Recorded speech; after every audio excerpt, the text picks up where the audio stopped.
آج high court کے اندر ایک تو توشہ خانہ کیس جس کو ہم نے چیلنج کیا ہوا ہے جو ڈی بی میں سنا جائے گا، اور دوسرا ابھی سماعت ہوئی ہے جس میں لائرز کی ایکسیس، ڈاکٹرز، ان کی فیملی اور پی ٹی آئی کے جو سینئر لیڈران ہیں ان کی ملاقات کے حوالے سے درخواست، اور سی کلاس میں جو سہولتیں ہوتی ہیں وہ بھی نہیں دی گئی، تو لہٰذا اے کلاس کے لیے استدعا کی گئی ہے۔ جج صاحب نے آرڈر وہ ریزرو کر لیا، لیکن اے کلاس کے حوالے سے انہوں نے کہا ہے کہ اس میٹر کو کل کے لیے ایڈجرن کیا جاتا ہے۔ سرکار کی طرف سے ایک نوٹیفیکیشن کی بات کی گئی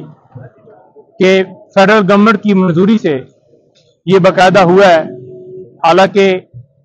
قانونی طور پر اڈیالہ جیل میں آرڈر تھے اور وہاں پر ہی لے کے جانا تھا۔ صرف اس کے اندر میلافائڈی یہ تھی کہ اے کلاس اور بی کلاس کیونکہ وہاں پر اٹک جیل میں نہیں ہے، لہذا اس وجہ سے انہیں اٹک لے جایا گیا۔ گزارش یہ کرتا جاؤں کہ کل